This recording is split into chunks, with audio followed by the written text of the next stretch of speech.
చిన్నేను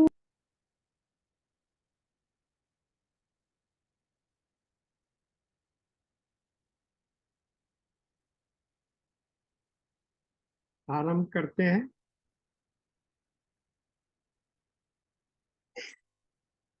नारायणं नमस्कृत्य नरं चैव नरोत्तमम् ओ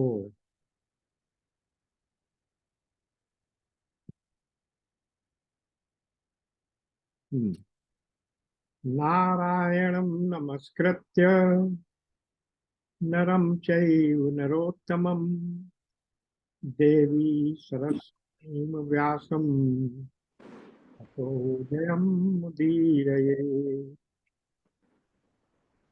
सच्चिदानन्दरूपाय विश्वोत्पत्त्यादिहेतवे तापत्रय विनाशाय श्री कृष्णाय वयं नमः। श्री कृष्णाय वयं नमः।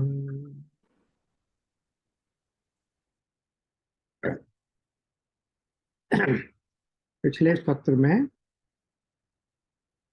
16वां अध्याय पूरा हो चुका था। आज 11वें स्कंद के 17वें अध्याय में प्रवेश कर रहे हैं। इससे पहले इसका 17वें अध्याय का विषय वस्तु क्या है? इसकी विषय वस्तु है वर्णाश्रम धर्म निरूपण। तो इससे पहले थोड़ी सी इसकी भूमिका समझ लेते हैं। भूमिका क्या है कि 16वें अध्याय में जहां भगवान ने अपनी विभूतियों का वर्णन किया था, वहां एक विभूति ये बताई थी, कर्माहम विद्धि सात्विकाम। जो व्यक्ति भगवान के भक्त हैं, उनके जीवन में रहने वाला जो सात्विक कर्म है वो भी मैं हूं। यानी हम, लेकिन वो फिर व्यक्ति कैसा कर्म करे, इसीलिए उन्होंने कहा था वहां सात्वताम, सात्विक कर्म। यानी एक व्यक्ति का तो भला हो, कर्म ऐसा करूं कि मेरा भले ही भला हो, लेकिन किसी दूसरे का बुरा न हो, और किसी को नुकसान पहुंचाए बिना अपना भला भी करना और दूसरे का भला भी करना। भक्त के कर्म में ये बात बनी रहती है। यानी भक्त धर्मात्मा होता है, धर्म का अनुपालन करता है। तो ये बात आई है भागवत में कि जो धर्म का पालन करता है वो भगवान का भक्त हो जाता है, और जो भगवान का भक्त हो जाता है वो भगवान के तत्व को जान जाता है।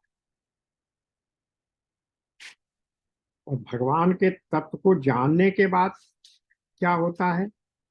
भगवान के तत्व को जान के वो भगवान से अभिन्न हो जाता है। और फिर जानत तुम्हें तुम्हें वह जाई, भगवान से जब अभिन्न हो गया तो फिर कर्म बंधन से छूट गया। इसलिए हमें अपने जीवन में कर्म और धर्म इस प्रकार से करना चाहिए कि हम भगवान की भक्ति से तो करके भगवान के साथ अभिन्न हो जाएं, और फिर हमारा कर्म बंधन, जन्म मरण का चक्र छूट जाए। अब यहाँ पर दो प्रकार के धर्म बताए गए हैं। पहले उस थोड़ी अभी बैकग्राउंड में चल रहा हूं मैं, कि एक धर्म होता है, दो तरह के धर्म है। एक तो जितने वर्ण और आश्रम का आचरण करने वाले हैं उनको अंदर होता है। गीता में भी बार बार भगवान ने यही कहा, वर्ण और आश्रम, वर्ण भी मैंने ही बनाए, आश्रम भी मैंने ही बनाए। और 18वें अध्याय में अलग अलग वर्णों के, वैश्य, ब्राह्मण, क्षत्रिय, वैश्य के क्या क्या धर्म है वो सब बताया। तो एक तो वो धर्म है जो वर्ण और आश्रम के मानने वालों के लिए, यानी उसके अनुसार, शास्त्र के अनुसार जो वर्ण और आश्रम के लिए धर्म बताए गए हैं, विधेय हैं, वो बताया। इसको विशेष धर्म बोलते हैं। दूसरा है सर्वेशाम द्विपदामपि, जितने दो पांव वाले हैं, यही शब्द है द्विपद, दो पांव वाले हैं, उन सब के लिए एक धर्म और होता है। यानी सामान्य जन के लिए, मनुष्य मात्र के लिए। तो दो विभाग कर दिए धर्म के। एक, वर्ण आश्रम में निष्ठा रखने वाले मनुष्यों के लिए विशेष धर्म, और सामान्य रूप से जितने भी प्राणी हैं, मनुष्य हैं, उन सबके लिए भी एक दूसरा धर्म, सामान्य धर्म। तो यहाँ जो भगवान बता रहे हैं उसमें ये बताते हैं कि दोनों प्रकार के धर्मों का इस अध्याय में निरूपण किया जाएगा। लेकिन विशेषता क्या है? वर्णाश्रम धर्म निरूपण, हेडिंग दे दिया, वर्ण आश्रम धर्म निरूपण। तो विशेष रूप से जो वर्ण और आश्रम के हिसाब से है, वही धर्म यहाँ बताया जाएगा। क्योंकि प्रश्न जब हम देखेंगे तो हम देखेंगे कि सबसे पहले उद्धव जी ने इसी बारे में प्रश्न किया था। अब क्या प्रश्न है उद्धव जी का? उद्धव जी ने कहा, कमल नयन श्री कृष्ण, आपने इस पहले वर्णाश्रम धर्म का पालन करने वालों के लिए और सामान्यतः मनुष्य मात्र के लिए उस धर्म का उपदेश किया था जिससे आपकी भक्ति प्राप्त होती है। ये 1069 पर है।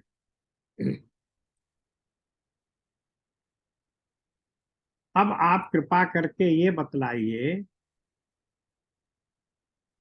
ये पहले बता चुके हैं, उन्होंने कह दिया। अब आप कृपा करके ये बतलाइए कि मनुष्य किस प्रकार से अपने धर्म का अनुष्ठान करे जिससे आपके चरणों में उसे भक्ति प्राप्त हो जाए। अब वो वर्णाश्रम धर्म की बात नहीं है, वो कह रहे हैं कि ऐसी बात बताइए जिससे आपके चरणों में भक्ति पहचान पैदा हो जाए। यानी धर्म का लक्षण क्या है, धर्म का चरम उद्देश्य क्या है? भगवान श्री कृष्ण में भक्ति होना। जिसके हृदय में भगवत भक्ति नहीं आई वो धर्मात्मा हुआ ही नहीं। इसलिए यहाँ वो पूछ रहे हैं कि ऐसा धर्म बताइए जिससे आपके चरणों में भक्ति हो जाए। फिर महाबाहु माधव, पहले आपने हंस रूप से अवतार ग्रहण करके ब्रह्मा जी को अपने परम धर्म का उपदेश किया था। ये कौन सी धर्म की बात हो रही है? अभी देखिए, कुछ दिन पहले ही हमने 13वां अध्याय किया है, और उसी 13वें अध्याय में ही ये आया है कि सनकादिकों ने ब्रह्मा जी से प्रश्न कर रहे थे, उनका उत्तर वो दे रहे थे। फिर एक प्रश्न ऐसा किया जिसका उत्तर ब्रह्मा जी भी नहीं दे पाए।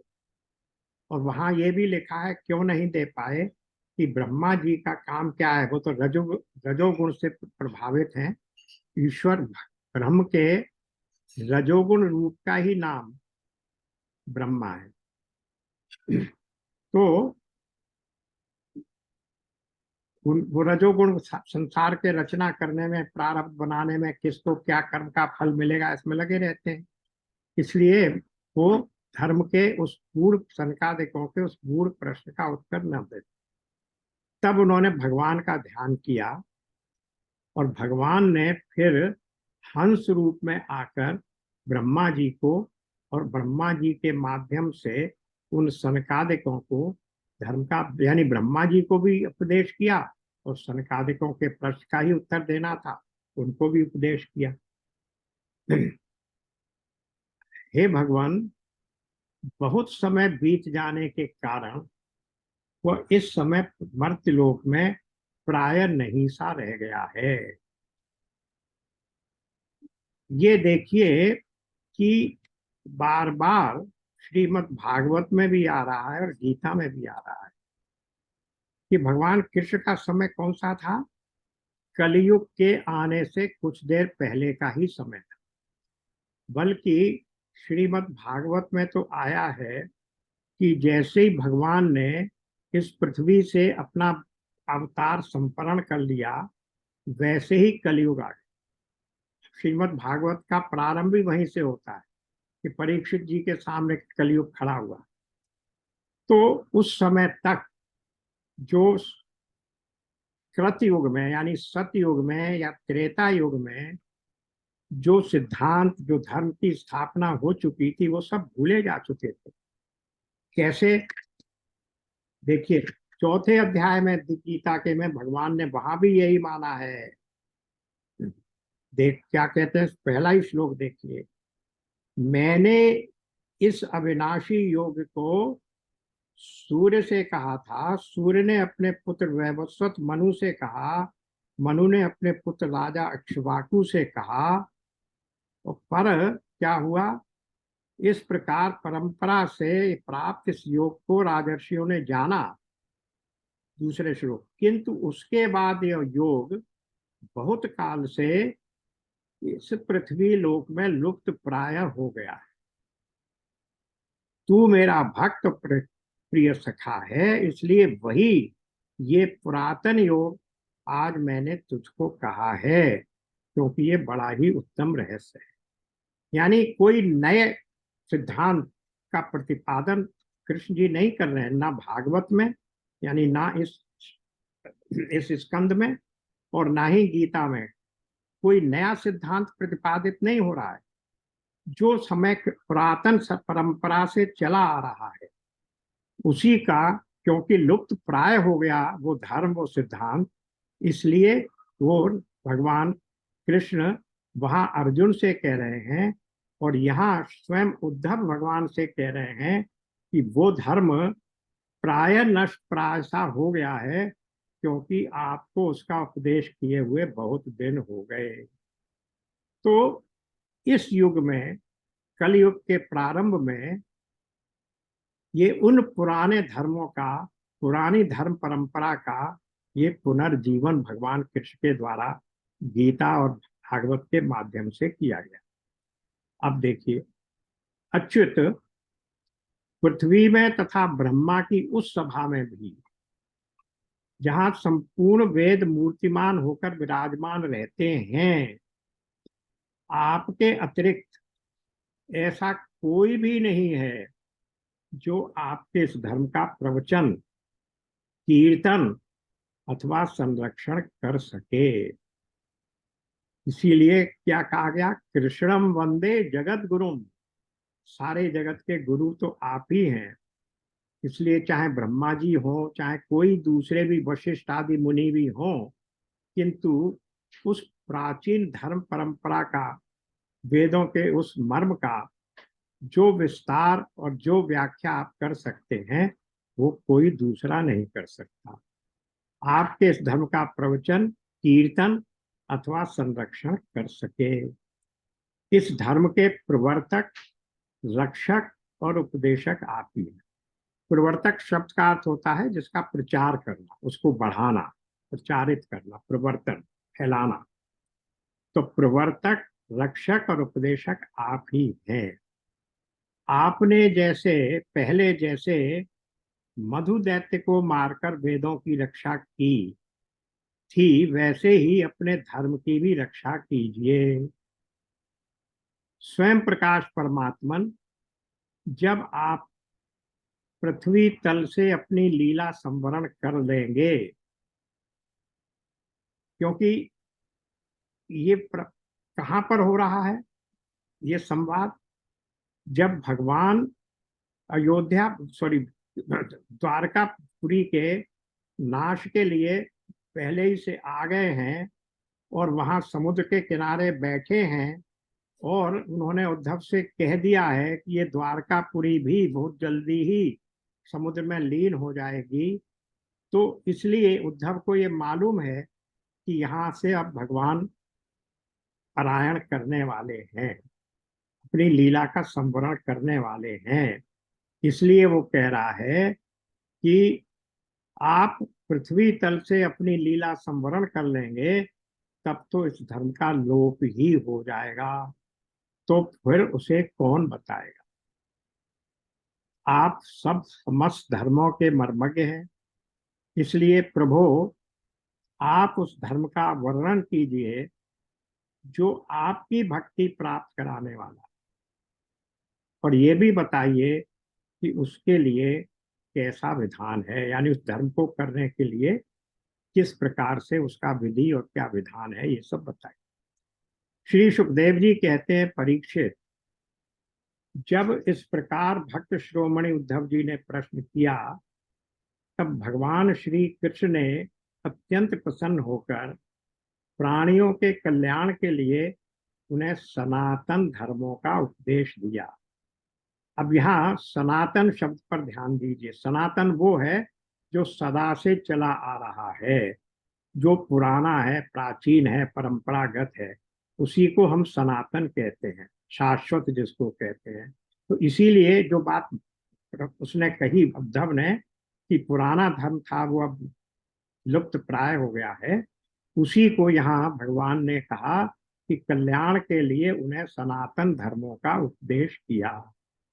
भगवान श्री कृष्ण ने कहा, प्रिय उद्धव, तुम्हारा प्रश्न धर्ममय है, क्योंकि इससे वर्णाश्रम धर्मी मनुष्यों को परम कल्याण स्वरूप मोक्ष की प्राप्ति होती है। अतः मैं तुम्हें उन धर्मों का उपदेश करता हूँ, सावधान होकर सुनो। ये वर्णाश्रम धर्मों की उत्पत्ति पर ही क्यों जोर दिया जा रहा है, ये देखिए।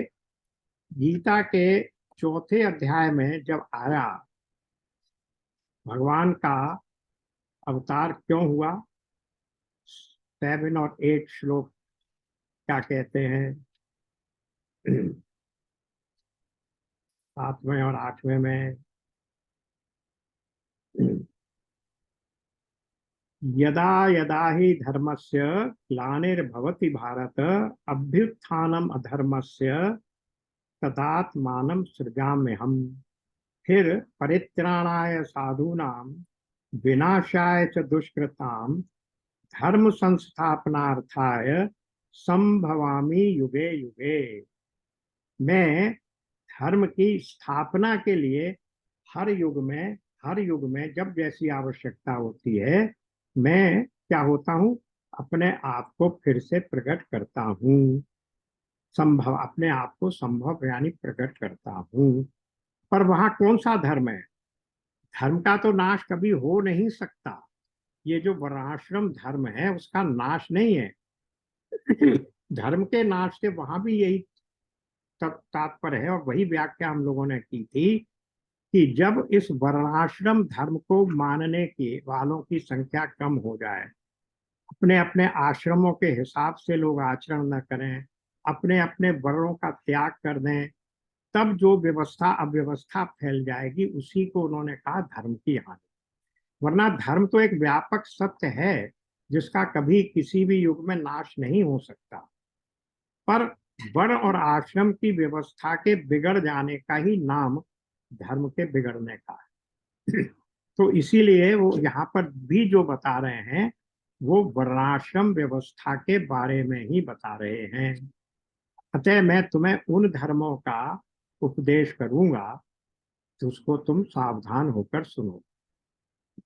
जिस समय इस कल्प का प्रारंभ हुआ था और पहला सतयुग चल रहा था, उस समय सभी मनुष्यों का हंस नामक एक ही वर्ण था। वहां पर हंस उस रूप में नहीं है जिस रूप में हमने 13वें अध्याय में देखा। वहां तो भगवान हंस का रूप और आकार धर कर ही आए थे। यहाँ वो कह रहे हैं कि उस धर्म का नाम, मनुष्यों का एक वर्ण था, उसका सबका नाम हंस था। उस युग में सब लोग जन्म से ही कृतकृत्य होते थे। कृतकृत्य तब शब्द का तात्पर्य है कि जिसको जो कुछ प्राप्त करना है वो सब प्राप्त कर लेते थे। जिसने जिसको जो कुछ करना है वो सब कर चुके। यानी कहीं किसी प्रकार का अधर्म, वर्णाश्रम, धर्म की व्यवस्था का अतिक्रमण ऐसा कुछ नहीं होता था। उस युग में सब लोग जन्म से ही कृतकृत्य होते थे, इसीलिए उसका एक नाम कृतयुग भी है। उस समय केवल प्रणव ही वेद था और तपस्या, शौच, दया एवं सत्य रूप 4 चरणों से युक्त मैं ही वृषभ रूपधारी धर्म था। अब ये बार कहा जाता है कि सतयुग में धर्म रूपी वृषभ, वृषभ कहते हैं बैल को, धर्म रूपी बैल के 4 पांव थे, वो चारों पांव इंटेक्ट। फिर त्रेता का अर्थ ही यह है कि उसके 3 पांव रह गए, एक पांव टूट गया। यानी अधर्म बढ़ना शुरू हो गया तो धर्म में कमी आ गई, तो 1/4 कमी आ गई।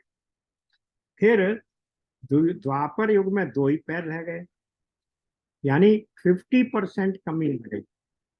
और इस कलयुग में एक ही पैर रह गए, 3/4 कमी आ गई है।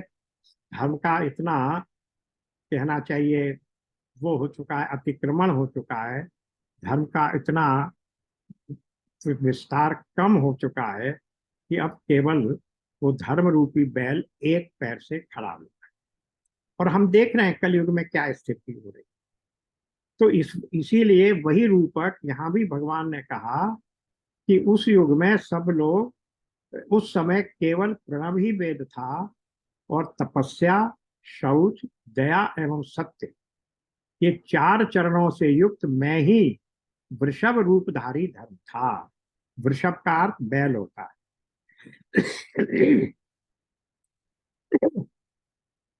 शिव जी का वाहन कौन है? बैल है। शिव जी का एक नाम क्या है? वृषभ केतु। उनकी जो ध्वजा है उसके ऊपर भी बैल का ही निशान बना हुआ है। तो और उस समय धर्म के 4 पैर कौन थे? तपस्या, शौच, दया एवं सत्य। कोई बहुत कॉम्प्लिकेटेड नहीं था सिस्टम। सत्य, दया, शौच और तपस्या। उस समय के निष्पाप एवं परम तपस्वी भक्तजन मुझ हंस स्वरूप शुद्ध परमात्मा की उपासना करते थे। हंस के रूप में ही, यानी नाम है, प्रतीक है वो हंस। तो मेरे उपासना, सब लोग मेरी ही उपासना करते थे। शुद्ध परमा हंस के रूप में मुझ शुद्ध परमात्मा की उपासना करते थे। परम भाग्यवान उद्धव, सत्ययुग के बाद त्रेता युग का आरंभ होने पर मेरे हृदय से श्वास प्रश्वास प्रश्वास के द्वारा ऋग्वेद, सामवेद और यजुर्वेद, ये त्रयी विद्या प्रकट हुई। और उस त्रयी विद्या से, अब ये देखिए, हम तो आज बात करते हैं कि 4 वेद हैं, लेकिन बार बार गीता में भी त्रयी का ही नाम आया है, वेद त्रयी। दूसरे शास्त्रों में भी वेद त्रयी का ही नाम आया है। और यहाँ भागवत में भी कह रहे हैं कौन कौन से वेद हुए? ऋग्वेद, सामवेद और यजुर्वेद। तो फिर वो चौथा वेद कौन सा है? अथर्ववेद। वो कहाँ से आया? वो जब अभी भगवान वेद व्यास की अभी बात हो रही है, तो उन्होंने, जो भगवान वेद व्यास ने जो पूरे वेद का संहिता बनाई अलग अलग करके और अलग अलग खंडों में विभाजित किया, विस्तार किया, उस समय उन्होंने ही ऋग्वेद से और सामवेद से कुछ मंत्र छांट कर उस अथर्ववेद में रख दिए। और ये कहते हैं कि अथर्ववेद में ज्यादातर वो मंत्र हैं जिनसे बहुत कुछ मैकेनिकल ज्ञान प्राप्त किया जा सकता है, यांत्रिकी ज्ञान के बारे में है। तो अब इस प्रकार तीन ही वेद थे, और उसी त्रय विद्या से होता, अध्वर्यु और उद्गाता के कर्म रूप तीन भेदों वाले यज्ञ के रूप से मैं प्रकट हुआ। अब ये तीन क्या है? एक तो उध्वर्यु होता है, यानी तीन व्यक्ति उस हवन को, ये यज्ञ जो हो रहा है हवन रूपी यज्ञ की बात है, ये होम की, अग्नि होम की। तो उसमें एक तो होता होता है जो आहुतियां देता है, एक अध्वर्यु होता है, और एक उद्गाता होता है जो कि उसका मैनेजमेंट करता है, व्यवस्था करता है। मैं प्रकट हुआ, विराट पुरुष के मुख से ब्राह्मण। अब ये बता रहे हैं कि फिर उसी समय किस रूप से ये वर्णों की उत्पत्ति हुई। विराट रूप के, विराट रूप, हाँ, विराट पुरुष के मुख से ब्राह्मण, भुजा से क्षत्रिय, जंघा से वैश्य, और चरणों से शूद्रों की उत्पत्ति हुई। यानी ये जो समाज है, उस समाज की कल्पना उन्होंने एक विराट पुरुष के रूप में की, और उस विराट पुरुष के चार अंग, वर्णाश्रम वर्ण बताने के लिए उसको चार अंगों में विभाजित कर दिया। तो उस चार अंगों में किस तरह से विभाजित किया कि जो ब्राह्मण है वो मुख से, यानी जिसमें ज्ञान होगा, बुद्धि होगी, मेधा होगी, प्रज्ञा होगी, उसको हमने ब्राह्मण कह दिया। तो इसलिए कह दिया कि वो मुख से प्रकट हुआ। भुजा से क्षत्रिय, क्षत्रिय क्यों कि धनुष चलाना है और दूसरे अस्त्र शस्त्र चलाने हैं, उसके लिए शस्त्र शस्त्र उसमें भुज बल होना चाहिए। बार बार अर्जुन को महाबाहु कहा जा रहा है, सव्यसाचिन कहा जा रहा है। सव्यसाचिन का अर्थ है कि वो 31वें श्लोक में 11वें अध्याय में आया है। भगवान ने कहा निमित्त मात्र भव सव्यसाचिन, अर्जुन को वहां सव्यसाची के रूप में भगवान ने संबोधन किया है। तो सव्यसाची का अर्थ होता है जो दोनों हाथों से धनुष चला सके। नॉर्मली क्या होगा कि आप धनुष पकड़ेंगे बाएं हाथ में, और फिर उसकी प्रत्यंचा खींचेंगे दाएं हाथ से, क्योंकि फोर्स वहीं चाहिए, और तब धनुष चलेगा। लेकिन तो सारा बल चाहिए दाएं हाथ में, राइट हैंड में। पर अर्जुन में ये विशेषता थी कि वो दोनों हाथों से धनुष चला सकता था, क्योंकि एक लिमिटेशन है हमारी शक्ति का, हाथ की शक्ति का, कितने धनुष, कितने बाण चला सकते हैं आप। इसलिए उनको दोनों हाथों से बाण चलाने की शक्ति और सामर्थ्य थी। तो ये कह रहे हैं कि मुख से ब्राह्मण, भुजा से क्षत्रिय, जंघा से वैश्य, और चरणों से शूद्रों की उत्पत्ति हुई। अब इस चरणों से शूद्रों की उत्पत्ति होने पर ही ये अंबेडकर वादियों को सबसे ज्यादा ऐतराज है। वो कहते हैं कि ये उपमा क्यों दी आपके शास्त्रों ने? अरे आप कहते आपका भगवान तो चतुर्भुज है, तो कह सकते थे कि ये चारों वर्ण जो है मेरे चारों बाबू, मेरी चारों भुजाएं हैं, मेरे वर्ण है, तो सबको बराबर का रूप मिल जाता। लेकिन चरणों की उपमा देने से, रूपक बांधने से ये हो गया कि भाई जो ये शूद्र है वो तो बिल्कुल निम्नतम स्तर के हो गए, क्योंकि शरीर में जो पांव है, वो चरण है, वो निम्नतम माने जाते हैं। लेकिन वो ये नहीं समझ रहे हैं कि अगर चरण नहीं हो तो उस अपाहिज व्यक्ति का तुम करोगे क्या। हर जगह तो चरण की आवश्यकता है, पूरा शरीर को जब बता रहे हैं समाज को, तो उस समाज में तो हर की अपनी अपनी उपयोगिता है।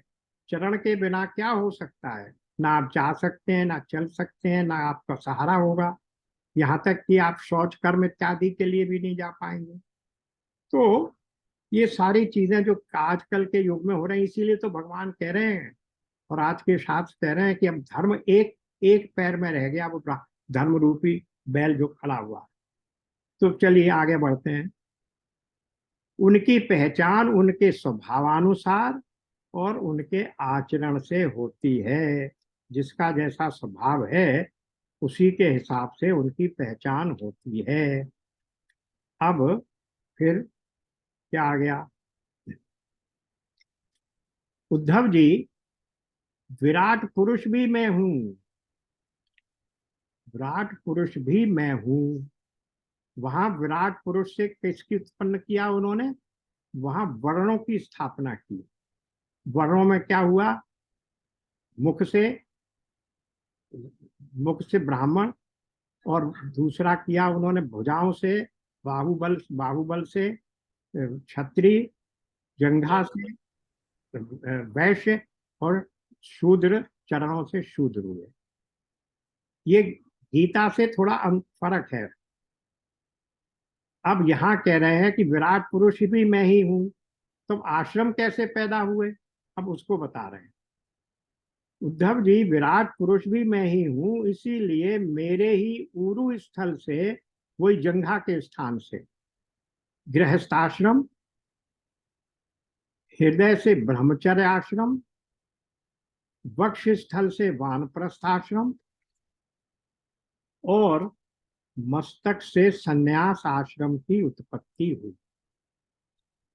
अब देखिए, यहाँ गृहस्थ आश्रम वाले ऐतराज ये नहीं कर रहे हैं कि तुमने सबसे नीचे हमें क्यों रखा, जंघाओं से चले और फिर उसके ऊपर कौन सा दूसरा आया, कहाँ से आया? वक्ष स्थल पर गृहस्थाश्रम, उसके ऊपर ब्रह्मचर्य, हृदय से ब्रह्मचर्य, वक्ष स्थल से वानप्रस्थ। तो जैसे जैसे ऊपर जाते जा रहे हैं वैसे वैसे प्रज्ञा बढ़ती जा रही है। वानप्रस्थ और संन्यास संसार को छोड़कर जाने वालों के लिए हैं। तो ये तो एक रूपक है, एक उदाहरण दिया जा रहा है। इन वर्ण और आश्रमों के पुरुषों के स्वभाव भी इनके जन्म स्थानों के अनुसार उत्तम, मध्यम और अधम हो गए। अर्थात उत्तम स्थानों से उत्पन्न होने वाले वर्ण और आश्रमों के स्वभाव उत्तम। अब उत्तम स्थान से कौन सा वर्ण उत्पन्न हुआ है? मुख से उत्पन्न हुआ संन्यास आश्रम। तो सबसे अधिक चारों आश्रमों में जो सबसे अधिक महत्व दिया जाता है, जिनकी सम्मान किया जाता है, वो सन्यासी का है। तो इसलिए सन्यासी का सबसे उत्तम स्थान हो गया। और ब्राह्मण भी वहीं से उत्पन्न हुआ, इसलिए सन्यासी का वहां भी उत्तम स्थान हो गया। तो वर्ण और आश्रम दोनों में ही जिस जिस स्थान से जिस जिस वर्ण, जिस जिस आश्रम के लोगों की उत्पत्ति हुई है, उनको उसी प्रकार से उत्तम, मध्य और तीसरा हुआ अधम, उत्तम, मध्यम और अधम स्थान दिए गए। शम, दम, तपस्या, पवित्रता, संतोष, क्षमाशीलता, सीधापन, सीधापन का अर्थ है मन की सरलता, ऋजुता, इसको कहते हैं ऋजुता।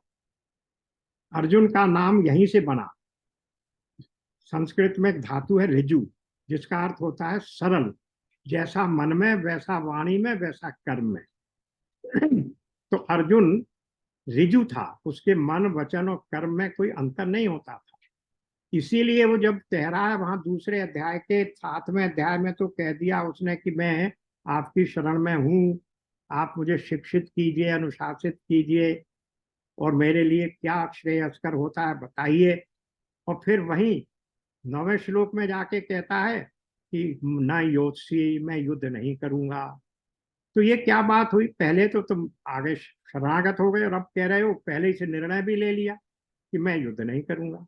तो निर्णय नहीं लिया उसने, वो अपने मन की जो स्थिति है, अपनी मन स्थिति को बिल्कुल बगैर छिपाए भगवान के सामने प्रकट कर रहा है कि तुम मुझे चाहे जितनी गालियां दे दो, भले ही तुम मुझे नपुंसक कह दो, युद्ध से भागने वाला कह दो, लेकिन मैं इस समय लड़ने की स्थिति में अपने आप को नहीं पा रहा। इतना ही है। तो अब इसलिए क्या हुआ? ये शम, दम, सीधापन का अर्थ है ऋजुता, मन की सरलता, और मेरी भक्ति, दया और सत्य, ये सब ब्राह्मण वर्ण के स्वभाव हैं।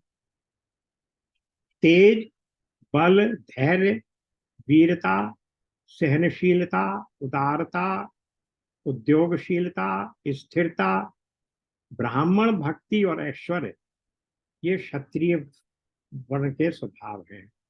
तो बाकी चीजें छोड़ दीजिए, दो पर ध्यान दीजिए कि क्षत्रिय के लिए भी ये आवश्यक है कि वो ब्राह्मण को सम्मान दे, उसको पूजा करे। और इसीलिए आप देखेंगे कि हमारे जितने भी पुराणों में जिन जिन राजाओं की कथा आती है, उन सब ने ब्राह्मणों को ही सम्मान दिया है, और सारे राजतंत्र ब्राह्मण की राय से ही, उनकी सलाह से, उनकी आज्ञा के अनुसार ही चलते। रामचरितमानस में तो बार बार देख रहे हैं आप कि छोटी से छोटी और बड़ी से बड़ी बात के लिए भी आज्ञा लेने के लिए दशरथ जी सीधे वशिष्ठ जी के पास जाते थे, और उसकी आज्ञा से, उनकी आज्ञा और उनकी सलाह से ही कोई भी कर्म करते थे। इसी प्रकार हर राजा की कथा में। तो इसलिए यहाँ कहा गया कि ब्राह्मण भक्ति और ऐश्वर्य, ऐश्वर्य नहीं होगा, राजदंड नहीं होगा, तो फिर जनता आपको मानेगी कैसे। इसलिए ऐश्वर्य भी होना आवश्यक है। ये क्षत्रिय वर्ण के स्वभाव हैं। अब आस्तिकता, दानशीलता, दंभहीनता, ब्राह्मणों की सेवा करना और धन संचय से संतुष्ट न होना, ये वैश्य वर्ण के स्वभाव हैं। अब और बातें तो ठीक हो गई, यानी एक तो आस्तिक होना चाहिए उसको, वैश्य को। अब एक आस्तिक में शब्द का हम लोग क्या अर्थ समझते हैं? हम लोग नॉर्मली ये मानते हैं कि आस्तिक वो है जो भगवान पर विश्वास करता है। जो भगवान को नहीं मानता उसको हम कहते हैं नास्तिक। लेकिन ये शास्त्रीय परिभाषा नहीं। आस्तिक वो है जो वेद की सर्वसत्ता में विश्वास रखता है, जिसके लिए वेद का वचन परम वचन है, वो आस्तिक है। यानी नास्तिक वो है जो वेद की सुप्रीमेसी को, वेद की श्रेष्ठता को नहीं मानता है। तो फिर ईश्वर को नहीं मानने वाले को क्या कहते हैं? उसको हम कहते हैं अनीश्वरवादी, जो ईश्वर को नहीं मानता। क्योंकि हमारे यहाँ वो जो 6 दर्शन शास्त्रों के दर्शन हैं, उनमें कई जगह ये आया है। मुख्य रूप से विशिष्टाद्वैत में वो कहते हैं कि कर्म अपने आप फल दे देते हैं, किसी ईश्वर की आवश्यकता नहीं है। पर वो नास्तिक धर्म नहीं है, क्योंकि वो वेद की परंपरा को मानता है।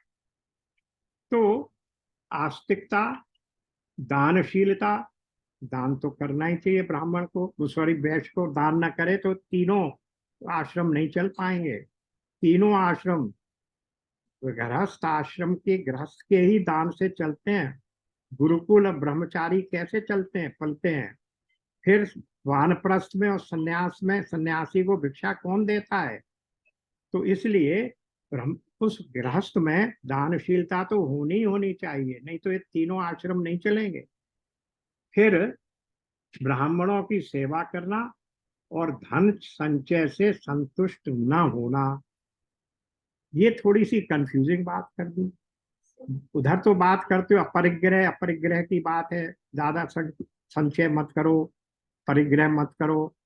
तो धन संचय से संतुष्ट न होने का अर्थ ये है कि धन तो कमाओ, पर उस धन को जितना कमाओ उतना अधिक दान देते जाओ। धन कमाओगे नहीं तो दान कैसे बढ़ेगा? धन की पवित्रता दान में है, इसलिए पहले दानशीलता कहा, तब धन संचय कहा। जितना धन संचय करोगे उतना ही अधिक दान दोगे। इसलिए ये नहीं कहा कि धन को संचय करके रख लेना, दानशीलता पहले कह दिया। और फिर ये सब वैश्य वर्ण के स्वभाव हैं। ब्राह्मण, गौ और देवताओं की निष्कपट भाव से सेवा करना और उसी से जो कुछ मिल जाए उसमें संतुष्ट रहना, ये शूद्र वर्ण के स्वभाव हैं। ये स्वभावों की बात हो रही है, जन्म की बात नहीं है यहाँ। गीता में भी स्वभाव की ही बात है कि जिसका ऐसा जैसा स्वभाव होगा वो वैसा कर्म करेगा। ये शूद्र वर्ण के स्वभाव हैं।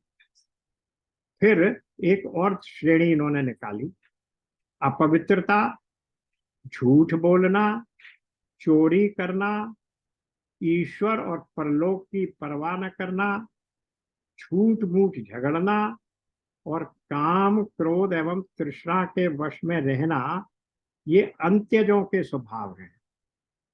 तो अब अंत्यज में और शूद्र में अंतर क्या हुआ? बहुत बड़ा अंतर। अंतज वो हैं जिनको हम अछूत मानते हैं, जिनको बिल्कुल निम्न श्रेणी का मानते हैं, जिसको हम लोग कहीं कहीं चंडाल भी कहा जाता है। वो लोग हैं जिनके साथ समाज में, जिनको समाज में स्थान नहीं मिलता। शूद्र अंत्यज नहीं है। शूद्र हमारे यहाँ से काम कर रहा है। देखिए क्या लिखा शूद्र के लिए। शूद्र लिख रहा है पवित्रता, ब्राह्मण गौ देवताओं की निष्कपट भाव से सेवा करना।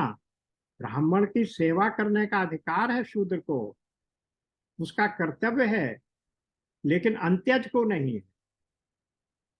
इसलिए वो कह रहे हैं कि उस तरह के लोग अंत्यज हो गए। उद्धव जी चारों वर्णों और चारों आश्रमों के लिए साधारण धर्म, अब ये एक तो आश्रमों का धर्म हुआ, अब इन सबके लिए जो यूनिवर्सली एप्लीकेबल है वो क्या है? मन वाणी और शरीर से किसी की हिंसा न करें। क्वालिफाई कर दिया हिंसा को, मन से, वाणी से और शरीर से। सबसे अधिक हिंसा वाणी से होती है। आप किसी आदमी के प्रति ऐसे शब्द बोल सकते हैं जिससे आप ना, आपके मन में कुछ है ना, उस आपने हाथ चलाया है, लेकिन उस व्यक्ति को अत्यंत पीड़ा और व्यथा हुई, मानसिक रूप से बहुत क्लेश हुआ। तो मन, वाणी और शरीर से किसी की हिंसा न करें, सत्य पर दृढ़ रहें, चोरी न करें, काम क्रोध तथा लोभ से बचें, और जिन कामों के करने से समस्त प्राणियों की प्रसन्नता और उनका भला हो वही करें। क्योंकि सारे धर्मों का पर्यवसान कहाँ हो रहा है कि जब लोक कल्याण के लिए जो काम हो उसको अवश्य करें। अपना भला करें वहां तक ठीक है, अपनों का भला करें वहां तक भी ठीक है, लेकिन किसी दूसरे का अनभला ना करें, और बल्कि इस प्रकार से कर्म करें कि लोक के कल्याण का काम हो जाए। इसलिए कहा जिन कामों के करने से समस्त प्राणियों की प्रसन्नता और उनका भला हो वही काम करें।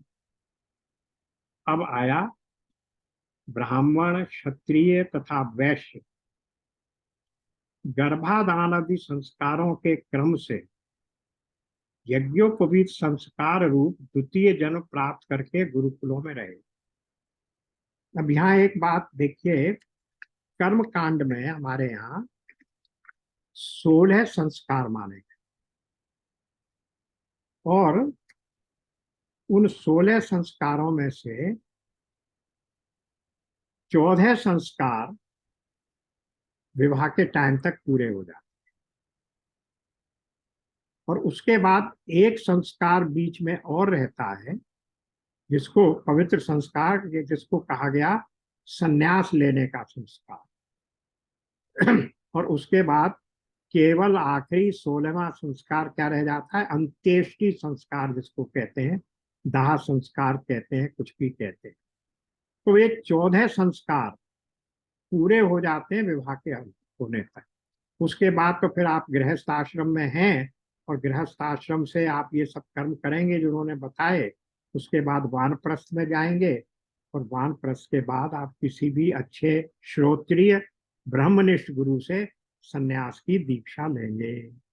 वो 15वां संस्कार हो गया। तो तो सबसे महत्वपूर्ण संस्कार जिसको उन्होंने दिया, क्योंकि गर्भाधान हुआ, पुंसवन हुआ इत्यादि ये संस्कार बीच बीच में होते रहे, बच्चे का जन्म हो गया, उसके बाद जब वो लगभग 9 वर्ष का हुआ तब उसका यज्ञोपवीत संस्कार होता है। और जिसने जिसका यज्ञोपवीत संस्कार नहीं हुआ है उस बालक को, भले वो ब्राह्मण का बालक हो, उसको गायत्री मंत्र का पाठ करने की भी आज्ञा हमारा शास्त्र नहीं देता। वेद पढ़ने की तो बात ही अलग है, वो गायत्री का मंत्र भी नहीं पढ़ सकता। इसलिए ये यज्ञोपवीत संस्कार पुराने शास्त्रों के अनुसार बहुत ही महत्वपूर्ण संस्कार है। और इसी यज्ञोपवीत के बाद ही बच्चा गुरुकुल भेजा जाता था, जहां से वो फिर अपना अध्ययन पूरा करके आता था। उस समय जो संस्कार होता था उसे समावर्तन संस्कार कहते हैं। गुरुकुल से जाके वापस आ गया, समावर्तन। तो यज्ञोपवीत संस्कार रूप द्वितीय जन्म प्राप्त करके, इसीलिए उसको द्विज कहा जाता है। यज्ञोपवीत संस्कार, ध्यान दीजिए, केवल 3 वर्णों का हो सकता है, ब्राह्मण, क्षत्रिय और वैश्य। शूद्र का यज्ञोपवीत संस्कार नहीं होता। इसीलिए शूद्रों को शास्त्र पढ़ने की आज्ञा नहीं है, उनको मंत्रों का जाप करने की आज्ञा नहीं है, और स्त्रियों को भी नहीं है। क्यों नहीं है? कभी आपने किसी स्त्री का, किसी गर्ल चाइल्ड का यज्ञोपवीत संस्कार होते देखा है? नहीं होता, आज भी नहीं होता। तो अब अगर उनका यज्ञोपवीत नहीं हुआ है, तो जब वो गायत्री का ही पाठ नहीं कर सकती हैं, तो वेद कहाँ से पढ़ लेंगे? इसलिए हमारी पूरी जनसंख्या का आधे से अधिक भाग शास्त्रों से वंचित कर रखा था उस समय के मान्यताओं के अनुसार। स्त्री और शूद्र वर्णों के हिसाब से देखें तो 1/4 हो गया शूद्र, और महिला और पुरुष के हिसाब से देखें तो लगभग लगभग हाफ हो गई, थोड़ी कम भी हो। तो इतनी बड़ी जनसंख्या का अधिकार ज्ञान प्राप्त करने से उनको वंचित कर रखा, वेद का ज्ञान। और वेद के ज्ञान के बगैर तो आप कह रहे हैं जिसने वेद नहीं पढ़ा वो तो आस्तिक ही नहीं है, उसको कैसे मोक्ष प्राप्त होगा? तो उनको ये सब उस परम शांति के प्राप्त करने से वंचित कर रखा। इससे क्या हुआ? भगवान वेद व्यास को बहुत वेदना हुई कि ये तो बड़ा भारी इन लोगों के साथ अन्याय हो रहा। तो उन्होंने जो महाभारत लिखा है, वो महाभारत किसी लड़ाई की शास्त्र नहीं है। हमारे यहाँ एक गलत मान्यता, भ्रांति बनी हुई है कि जिसके घर में महाभारत पुस्तक रहेगी उसके घर में महाभारत होता रहेगा। बिल्कुल गलत है। उन्हीं लोगों ने पैदा कर दी है जो स्त्री और शूद्र को ज्ञान प्राप्त नहीं होने देना चाहते।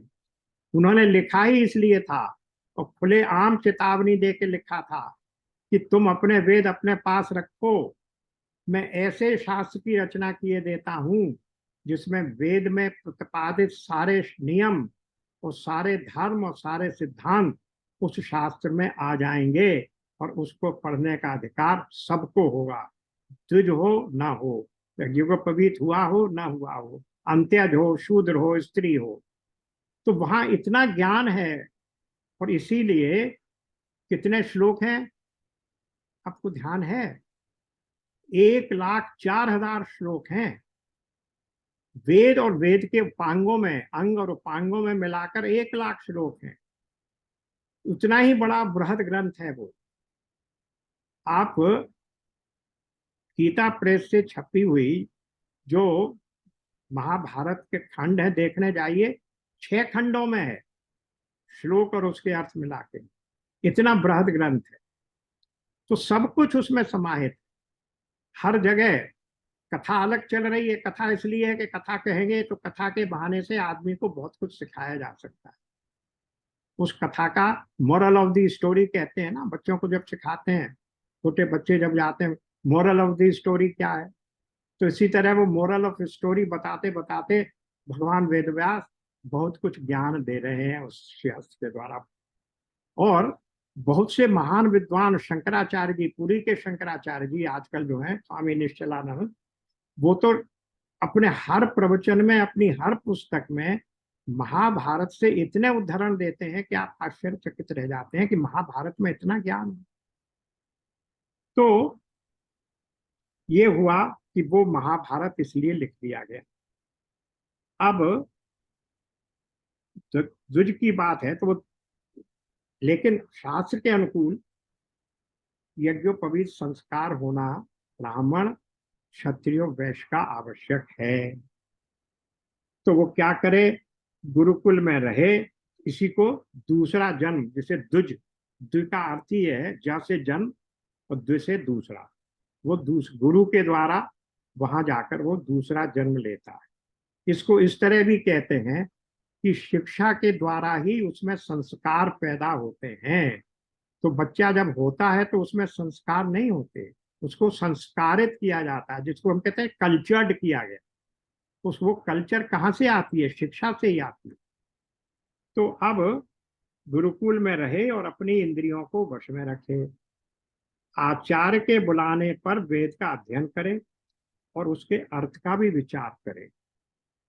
मेखला, मृगचर्म, वर्ण के अनुसार दंड, रुद्राक्ष की माला, यज्ञोपवीत और कमंडल धारण करे, सिर पर जटा रखे, शौकीनी के लिए दांत और वस्त्र न धोवे, रंगीन आसन पर न बैठे और कुश धारण करे।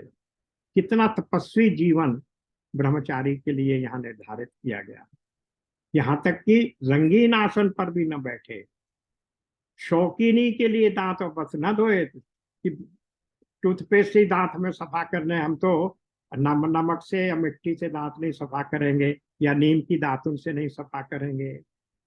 फिर स्नान, भोजन, हवन, जप और मल मूत्र त्याग के समय मौन रहे, और कक्ष तथा गुप्तेंद्रियों के बाल और नाखूनों को कभी न काटे, पूर्ण ब्रह्मचर्य का पालन करे, स्वयं तो कभी वीरपात करे ही नहीं, यदि स्वप्न आदि में वीर निकल भी जाए तो जल में स्नान करके प्राणायाम करे एवं गायत्री का जप करे। ब्रह्मचारी को पवित्रता के साथ एकाग्र चित्त होकर अग्नि, सूर्य, आचार्य, गौ, ब्राह्मण, गुरु, वृद्धजन और देवताओं की उपासना करनी चाहिए, तथा सायंकाल और प्रातः काल मौन होकर संध्योपासन एवं गायत्री गायत्री का जप करना चाहिए। देखिए, ये संध्योपासना पूरे तीनों आश्रमों में आवश्यक है। हम लोग आजकल रामचरितमानस में बहुत आगे बढ़ गए हैं, किंतु ये देखा होगा आपने, नोटिस किया होगा कि राम जी जब वन भी जा रहे हैं तो वनवास के समय जगह जगह गमन करते समय एक एक रात के लिए भी जहाँ रुक रहे हैं, वहां रुकने से पहले, रात्रि विश्राम से पहले, संध्या का समय होते ही संध्या वंदन करते हैं। और स्वामी जी ने इस बात को स्पेसिफिकली, विशेष रूप से लिखा है कि राम और लक्ष्मण संध्या के लिए गए। तो संध्या वंदन सभी आर्यों का, यानी इन तीनों वर्णों का बहुत ही आवश्यक कर्तव्य है। आचार्य को मेरा ही स्वरूप समझे, कभी उसका तिरस्कार न करे। ये एक महत्वपूर्ण श्लोक है। इसका हर जगह बार बार कहा जाता है ये, कि इसमें, इस पर ध्यान देना चाहिए। आचार्यम माम विजानीयाम, ये उसका संस्कृत अर्थ है। कौन सा श्लोक है ये, 17वां नहीं, 27वां, 27वां श्लोक। उसका हम निकाल लेते हैं। वो क्या है, 17, 18, 19, 20, 21, 27।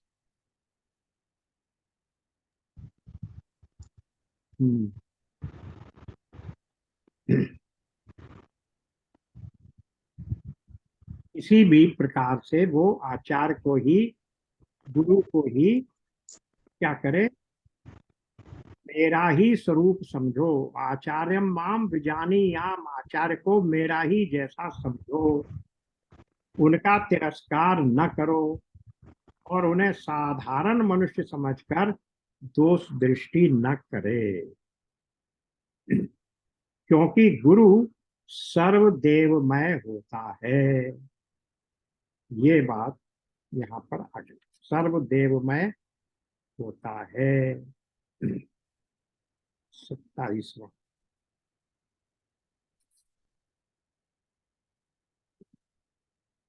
यहाँ दिया गया, आचार्यम माम विजानीयाम भाव मन्येत करहिचित न मर्त्य बुद्धि आसूयेत सर्वदेवमयो गुरु। अपने आचार्य को जिसके पास रहकर वो कर रहा है ईश्वर रूप समझे, और तब तक गुरु और ईश्वर का अभेद दर्शन करो, और उसके बाद उसमें किसी भी रूप से मनुष्य बुद्धि न रखे, मुझे कभी उनका तिरस्कार न समझे, उन्हें साधारण मनुष्य समझकर दोष दृष्टि न करे, क्योंकि गुरु सर्वदेवमय होता है। क्यों सर्वदेवमय कहा गया? गुरुर ब्रह्मा गुरुर्विष्णु गुरुर्देवो महेश्वर, गुरु साक्षात परब्रह्म तस्मै श्री गुरुवे नमः। न केवल ये कि ब्रह्मा विष्णु महेश हैं, ये तो देवता है, गुरु साक्षात परम ब्रह्म, जिसकी शक्ति या जिसके रूप को अलग अलग, जिनकी उपाधि अलग अलग ब्रह्मा विष्णु महेश के रूप में है। ब्रह्मा जी हैं रजोगुण के समुद्भव, सृष्टि की उत्पत्ति करने वाले, पालन पोषण करने वाला जो रूप है उनका, उसे विष्णु कहा गया। संहार करने वाला जो रूप है उसे शिव कहा गया, महेश कहा गया। लेकिन इन सब के ऊपर जो ब्रह्म ब्रह्म है, पर ब्रह्म भी गुरु ही है, इसीलिए कहा सर्वदेवमय गुरु। सायंकाल और प्रातः काल दोनों समय जो कुछ भिक्षा में मिले वह लाकर गुरुदेव के आगे रख दे। अब ये देखिए, अभी बात हो रही थी कि गृहस्थ के द्वारा ही ये तीनों आश्रम पलते हैं। भिक्षा लेने वो कहाँ जाएगा? भिक्षा लेने गृहस्थ के यहाँ तो जाएगा। वानप्रस्थी और सन्यास पर तो कुछ भी नहीं है। सन्यासी तो खुद भिक्षा पर आश्रित है, वानप्रस्थी भी विश्राम पर आश्रित है, कहाँ जाएगा? तो ये तीनों धर्म, तीनों वर्ण गृहस्थ पर ही आश्रित हैं। तो ये नियम होता था कि जो ब्रह्मचारी है वही भिक्षा लेने जाता था, और जो कुछ भी भिक्षा में मिलता था वो सब गुरु को अर्पित कर देता था, उसमें से स्वयं कुछ खाने का उसको अधिकार नहीं था।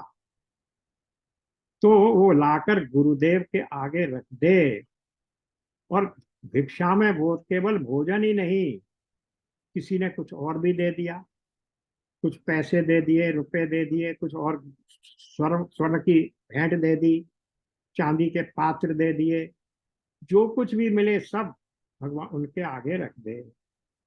तदनंतर उनके आज्ञानुसार बड़े संयम से भिक्षा आदि का यथोचित उपयोग करे। जितनी वो बताएं उतना ही उसी में अपने आप को, अपनी शुदा को उतने से ही शांत करे। ये ना सोचे कि भिक्षा तो मैं लाया हूं, मुझे गुरु सबसे कम दे रहे हैं, ऐसा नहीं। आचार्य यदि जाते हो तो उनके पीछे पीछे चले, उनके सो जाने के बाद बड़ी सावधानी से उनसे थोड़ी दूर पर सोवे, थके हों तो पास बैठकर चरण दबावे, और बैठे हों तो उनके आदेश की प्रतीक्षा में हाथ जोड़कर पास में ही खड़ा रहे। इस प्रकार अत्यंत छोटे व्यक्ति की भांति सेवा शुश्रूषा के द्वारा सदा सर्वदा आचार्य की आज्ञा में तत्पर रहे।